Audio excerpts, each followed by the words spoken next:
Bonjour, chers auditeurs, auditrices de Derrière l'image, toujours une heure de cinéma à Radio Centre-Ville. Nous poursuivons notre émission avec Micheline Langto. Bonjour Micheline. Bonjour. Bonjour Micheline. Marraine du prix collégial du cinéma québécois pour sa 13e année. Marraine. Hein? Y a-tu un Marraine. mot plus fort même que marraine? Ça existerait-tu, Guy? Parce que Ben, Micheline et le PCCQ, c'est comme... C'est une fusion. Hein, Ah, c'est c'est fusionnel. Marraine, c'est bon, mais moi, dans ma tête, c'est comme... c'est drôle, hein? C'est Super exactement... marraine, c'est quoi? C'est... Je sais pas, c'est exactement la première question que je me dis. Madrona. Oui, que je voulais poser parce que c'est un investissement, c'est une vocation. Il y a quelque chose de viscéral, hein, je veux dire, à défendre le cinéma québécois, mais le défendre auprès des jeunes. Puis c'est toujours, là, c'est toujours là. Parce que, tu sais, il ne faut pas se les cacher, Micheline, là, vous arrivez à un certain âge, Oui. notable. Un âge certain, même. Un âge certain. Puis vous pourriez dire, ben, je vais laisser, je veux dire, le flambeau à quelqu'un d'autre, mais non, je veux dire, il y a quelque chose hein, chez toi qui dit, il faut que je reste, là. Je veux dire, j'avais un défi, puis je vais le tenir jusqu'au bout. Oui, mais ça fait 3-4 ans que je leur dis, écoutez, si vous voulez quelqu'un de plus jeune, allez-y. Puis ils me disent, non, on veut que tu restes, on veut que tu restes. Mais moi, j'ai dit, je veux bien rester, mais bon, soyons réalistes, là. Je vais radoter à 90 ans, dans la 20 quelques édition. Mais là, je suis là depuis le début. Ouais. Fanny Martin m'a appelé tout de suite après que le conseil, le comité se soit réuni, puis elle m'a dit, elle ne savait pas trop comment approcher ça. J'ai dit, Fanny, fantastique. Oui, tout de suite. Oui. Quelle initiative extraordinaire. Et dès le début, écoute, c'était tellement extraordinaire comme projet. Ah oui. Et ces gens-là étaient tellement extraordinairement motivés, dévoués, enthousiastes pour présenter notre cinéma aux cégepien qui n'en voient jamais. Que, regarde, il n'y avait même pas une seconde d'hésitation dans mon esprit. Et d'année en année, ça s'est bonifié. Écoute, on a commencé avec 15 cégeps. L'année d'après, on en avait 33. Puis la troisième année, on les avait toutes. On a 50, hein, Là, cette année, on a 54 cégeps. 54, C'est la presque totalité, parce qu'il y en a 56 ou 57, je pense. Et ça paraît pas, mais c'est une organisation immense, tu sais, que tu es dans 54 cégeps à travers la province, des professeurs qui prennent le temps de présenter 5 films, de discuter des films avec leurs étudiants, de choisir un délégué, de l'envoyer au plénum pour les délibérations. C'est énorme comme entreprise. Oui. Et c'est fait bénévolement par tous ces professeurs-là qu'à chaque année, je remercie à genoux, parce que ça ne peut pas être une plus belle occasion pour les jeunes de prendre contact avec le cinéma québécois. Ils n'en voient pas. Le cinéma québécois, il n'y en a pas en région. Il n'y a pas de diffusion en région. Et à chaque année, j'ai des étudiants qui me disent c'est la première fois qu'on voit un film québécois. On est super impressionnés.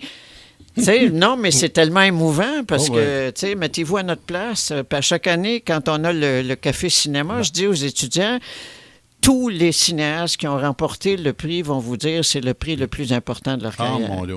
C'est Monsieur Xavier Dolan qui... Oui, écoute, il a fait un speech de 45 minutes. Il a sorti son atelier de montage pour venir... J'ai un souvenir de ça que c'était... Oui, 45 minutes, il a parlé. Il avait dit c'est le plus beau prix, puis...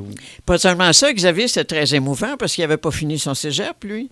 Non. Puis il disait, tu sais, c'est comme s'il se retrempait dans l'atmosphère du cégep avec presque une carrière derrière lui. Je pense que c'est son 3e ou son 4e film qu'il avait gagné.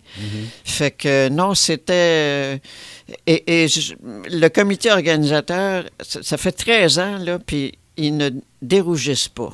Non. Ils faiblissent pas. Non. Ils sont toujours là. Oui. Je pense qu'on en a perdu une depuis le début. C'est toujours Pierre là, qui a parti ça. Là, c'est Pierre Fontaine, Fanny Martin, qui sont les... C'est lui qui l'a parti, avec Fanny Martin du Collège Saint-Laurent, c'était Fanny Martin, et Simon Dugas. Qui est super important dans toute l'organisation. Et Richard... Cégep Montmorency. Montmorency, Richard. Oui, c'est notre ami. On le connaît très bien. Oui.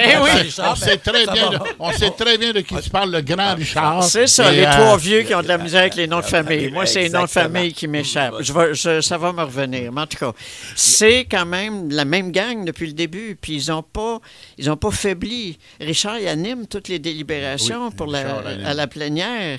Et ils sont toujours enthousiastes, j'en reviens pas. Et à chaque année, on parle un petit peu de la sélection, des films qui ont été sélectionnés, de ce que ça représente pour les étudiants. Puis ils sont fous. Ils sont comme tellement contents. Et moi aussi, d'ailleurs, parce que c'est vraiment une expérience inoubliable pour les cégepiens et cégepiennes. Et tu l'as mentionné tantôt, derrière ce grand projet, c'est pour moi la découverte du cinéma québécois. Absolument. De un. Et de deux, c'est aussi la façon dont les étudiants parlent du cinéma québécois. Ça c'est renversant de voir à quel point ils sont à l'écoute. Malgré qu'ils n'en ont pas vu beaucoup, il y a quelque chose de magique dans découvrir quelque chose qui est à côté d'eux puis qu'ils ne connaissaient pas. Et là, dans lequel ils se reconnaissent. Et dans lequel ils se reconnaissent, voilà. Ouais. C'est des films qui leur parlent parce qu'ils... Pas tous les films, non, mais quand même. Mais ils reconnaissent quelque chose au moins dans chaque film. Ah, absolument. Et à chaque année, le comité de sélection, qui change parfois, j'ai encore demandé à Hélène Faradji cette année, est-ce que vous choisissez les films avec les étudiants en tête? Puis elle me dit absolument. Tu sais, ils essaient de faire une sélection qui est diversifiée. Il y a toujours, depuis une dizaine d'éditions, il y a un documentaire. Oui. Parce que ça a été notre force pendant longtemps. Oui, il faut. Et cette année, 3 réalisatrices. Et il y a toujours un souci de présenter la diversité du cinéma québécois, de ne pas aller nécessairement vers les films les plus populaires ou ceux qui ont le plus marché ou ceux qui ont gagné des prix, mais d'aller vers une sélection diversifiée qui permet aux étudiants justement d'avoir un peu de tout, puis de pouvoir choisir le point d'identification auquel ils adhèrent. Parce que j'ai une étudiante une année qui est venue me voir, elle pleurait. C'est pas des farces, elle pleurait. Elle me disait, c'est une expérience inoubliable. J'ai jamais vécu quelque chose comme ça. Justement, les délibérations... Et dans ça, j'ai assisté une fois. Guy, as-tu eu l'occasion? Non, moi, pas une encore. année, j'ai demandé d'assister. C'est un des grands moments de ma vie. Mais Ouais. j'étais prof, donc je sais. Mais j'ai assisté. Moi, c'était l'année de Corbeau, tu sais. Ouais. Puis moi, Corbeau, j'ai dit, écoute, ça, c'est sûr. Corbeau, c'est 16 ans. Et là, j'ai entendu des choses. Ouais. Parce qu'il y en a qui ont fait la distinction entre le propos et la forme. Ouais. Hey, commençait à être subtil, là. Et non, oui, le propos, non, la forme. Écoute, puis là, j'écoutais ça, je me promenais d'un groupe à l'autre, puis je disais, waouh, le niveau de débat que ces jeunes-là ont mené, Oui. je t'assure, Micheline, Non, je ça a sais. dépassé ce que je prévoyais. Je sais, Richard nous en parle à chaque année parce que c'est lui qui mène les Les débats. Et il faut dire que oui, bon, ils sont encadrés par certains des professeurs de cinéma, d'autres des professeurs de littérature, mais néanmoins, ils ont un vocabulaire critique, ils ont une perspective critique. L'année où Mommy était là, ils nous ont pris par surprise. Ouais. Ils ont élu Tudor Nicole. Oui. Tudor Nicole. Ce que n'était pas évident. Non. Mais on sait Du que tout. Stéphane Lafleur, c'est Mais un peu Stéphane chouchou, hein? Oui.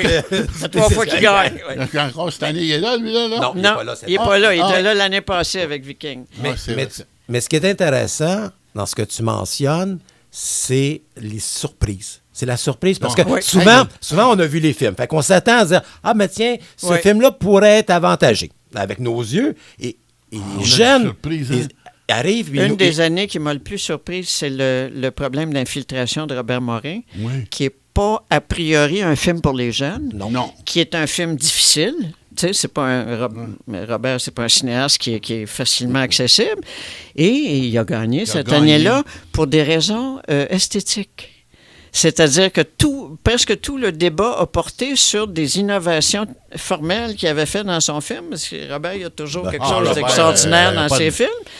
Et vraiment, ça m'a jeté à terre. Je me suis dit, mon Dieu, ils ont été capables d'apprécier une certaine cinématographie, une certaine audace cinématographique d'eux-mêmes. Je suis sûr que ce n'est pas les professeurs qui leur ont dit, bon, ça a été tourné comme ça, puis ça n'a jamais été fait. Je me souviens que... Mais pour y avoir participé, Ouais, à l'année, c'était Happy Face qu'on avait choisi. Mais il Ouais. y a quelque chose de très fascinant dans comment on finit par, dans les discussions, prendre notre propre poids comme étant qu'est-ce qui nous représente, ne serait-ce que esthétiquement ou avec un sujet, sans être non plus peut-être le film que les programmeurs se seront peut-être dit « Ah, ça, va être le film des étudiants ».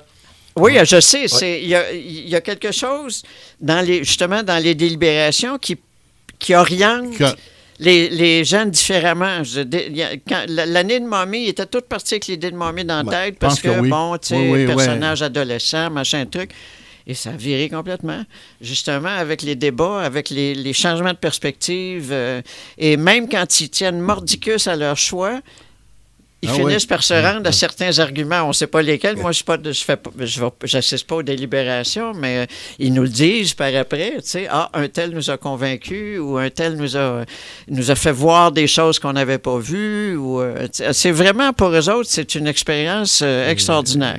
Et moi, ça fait plusieurs années que je dis au comité d'organisation, il faudrait qu'on trouve une moyen de quantifier l'effet du prix sur le cinéma, sur la fréquentation du cinéma. Ça serait extraordinaire si on était capable juste de mesurer, pas de façon scientifique, là, mais de se dire, est-ce qu'on a gagné des spectateurs depuis le temps? T'sais, parce que moi, je suis convaincu que oui. De ma perspective, toutes mes amis ou des gens qui sont allés au cégep depuis la création du prix collégial, on s'en reparle à chaque année. Bon, OK, t'as-tu vu qu'est-ce qui était au prix collégial cette année? J'ai des amis qui étaient absolument aucunement cinéphiles, qui n'étaient pas en cinéma et qui m'en parlent encore de ça. Puis je dis, ah, Max, qu'est-ce que tu penses des films de cette année? Puis de ci, de ça. Donc, je pense qu'il y a quand même un certain point où le prix collégial, peut-être, là, le point qui sera développé, c'est en dehors du prix collégial, mais le prix collégial en tant que tel, je pense que les jeunes connectent avec ça. Oui. Ils connectent avec ça. Est-ce qu'ils ont un moyen d'aller voir les films en salle? Ça, je suis pas sûr, parce que les billets sont de plus en plus chers. Ouais, puis aussi, les films sont-ils là? Oui, c'est ça. Les films sont tellement difficilement accessibles en dehors de leur sortie de 2 semaines ou de leur présentation. Moi, mon expérience aussi, les gens s'en parlaient. Moi, je me souviens que c'était un peu le talk of the town pendant... Oui, puis il y en a qui déplorent, ils voudraient rester au cégep une 3e année pour avoir l'occasion d'y participer. Ça, j'ai des étudiants qui m'ont dit ça. On veut pas, on veut rester pour la prochaine édition. Puis il y a quelque chose qu'avec les années, qu'on retrouve moins, là, parce qu'il y en a toujours, mais qu'on retrouve de moins en moins. C'est un peu ce que j'appelle moi, l'effet ciné-club. Parce que... jeune, puis tu l'as sûrement connu, Micheline, puis Pierre aussi, on allait voir un film, on en discutait. Ouais. Et souvent, la discussion après le film était beaucoup plus intéressante que le film. Et on le retenait, on se confrontait à l'autre. Et le prix, pour moi, collégial du cinéma québécois a retrouvé cette essence, cet esprit de discuter des films. D'échanger et de se confronter à l'autre, d'être capable de parfois profiter, je veux dire, de certains commentaires des autres, des bonifier, ainsi de suite. Et il n'y a pas beaucoup d'espace, je veux dire, à l'intérieur de notre cinématographie où on a l'occasion de le faire. Il n'y en a pas. Il y en a juste pas. Sur le cinéma. Ça, j'étais poli. Hein? Puis moi, j'avais insisté. De temps en temps, il y a une première d'un film, mais tu sais, c'est pas comparable à la qualité. Non. Moi, je répète, j'ai assisté une fois, là, c'est assez phénoménal. Et moi, quand j'ai accepté, après une demi-seconde de réflexion, même pas, d'être la marraine du prix, j'ai dit une chose, à une condition. Moi, j'haïs les affaires de palmarès du meilleur. Puis, bon. Fait que j'ai dit, on s'entend pour dire qu'on ne veut pas que ça soit nécessairement le meilleur film, entre guillemets, parce que c'est inquantifiable. Ça, c'est vrai. Et j'ai dit, on va parler du film qui les touche le plus, du film auquel ils répondent le plus, qui leur parle le plus. Et à chaque année, ça a été ça. Ça s'est avéré. Parce qu'ils ne discutent pas nécessairement de la qualité intrinsèque, de la meilleure du film. Non. Ils discutent de ce qu'il y a dans le film, du contenu, de la forme, du propos, de la résonance du film. Et c'est ça qui est important, finalement. C'est pas de suivre l'être parade des Oscars ou les niaiseries de This is the best film. Moi, j'ai jamais cru à ce genre de choses-là. On compare pas des poires et des oranges. Là. Non, l'expression, c'est ça. Parce que quand on a nommé Happy Face, moi aussi, je me souviens, je m'y attendais pas. Mais c'est bien de valeur. Il y a eu quelque chose, une vibration. Ah, ça leur a parlé. Écoute, on savait que ça leur parlerait, ça. Moi, j'étais sûr que ça leur parlerait, ce film-là, parce que c'est l'âge auquel, justement, tu te sens rejeté pour toutes sortes de raisons. Puis c'est quand même un film extrêmement courageux. Là, il y avait de quoi défendre dans ce film-là. Je pense qu'on avait beaucoup défendu la prise du risque du film, ne serait-ce que dans la façon dont il y avait mis en scène ces comédiens-là. Oui. C'était des noms faciles. C'était des noms comédiens, puis c'était des gens défigurés, pas rien qu'un peu. Là, pour les gens qui ont vu le film, le propos leur parle. Ceux qui n'ont pas vu le film, c'est à tous les niveaux. Ouais. Mais pour toi, Michel, qui était dans le cinéma québécois depuis, je veux dire, presque 50 ans. 51 ans. 52 ans. 52? Oh. Mm-hmm. Même plus. Oui. Wow. Sûrement avant. Dès ton adolescence. Mais de constater cet engouement, de constater cette pérennité, je veux dire, il doit y avoir quelque chose de réconfortant. Parce que tu t'es battu, je veux dire, pour que, bon, d'une part, la reconnaissance de la place des femmes dans le cinéma québécois. Là, on a 3 cinéastes à ce titre, mais également qu'on ait une histoire, OK? Et de voir que les jeunes prennent un petit peu le bâton de la relève puis ils disent, OK, on assume qui on est d'un point de vue cinématographique. Il doit y avoir quelque chose, je veux dire, quand même. Oui, moi, j'ai toujours défendu le cinéma québécois bec et ongle à la suite d'une remarquable initiative de Télé-Québec, à l'époque c'était Radio-Québec, et ils avaient décidé de présenter en rafale, je ne me rappelle plus à quelle fréquence, mais presque tous les films des années 60. À tout prendre. Chat dans le sac. Le viol d'une jeune fille douce. Et c'est tous des films qui étaient considérés comme des navets. Ils avaient eu 3 jours à l'écran, puis d'assort, et ça avait donné une mauvaise réputation au cinéma québécois. Et quand j'ai visionné ce film-là, je me suis rendu compte de l'extraordinaire qualité des films, l'extraordinaire audace, la nouveauté, la fraîcheur, l'anticonformisme, c'est un cinéma qui défonçait toutes les portes. Et je me suis dit, mais merde, il y a du talent ici, ça n'a pas de bon sens. Et depuis ces présentations-là, je défends ce cinéma-là, bec et ongle. On rappelle que les 5 longs-métrages en liste cette année sont Les Chambres Rouges de Pascal Plante. Un ancien étudiant à moi. Attends, moi je sais que... Bon, là, tout de suite, Les Rayons Gamma, dans les Bernardins. Un ancien étudiant à moi.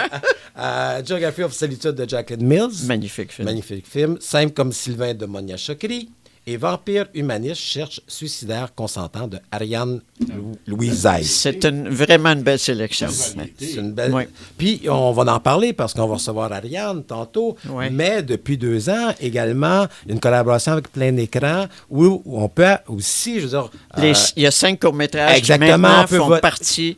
du prix collégial, oui, la programmation du prix. Ça, c'est une méchante bonne idée aussi. C'est extraordinaire. Ça fait longtemps qu'on en parlait, mais il n'y avait pas, on n'avait pas encore eu le momentum pour réaliser l'objectif. Et puis finalement, il y a 2 ans, Ariane était venue assister à une édition, puis elle a dit « OK, j'embarque ». Fait que elle a été une collaboratrice formidable. Et puis là, c'est de facto, ça fait partie du prix maintenant.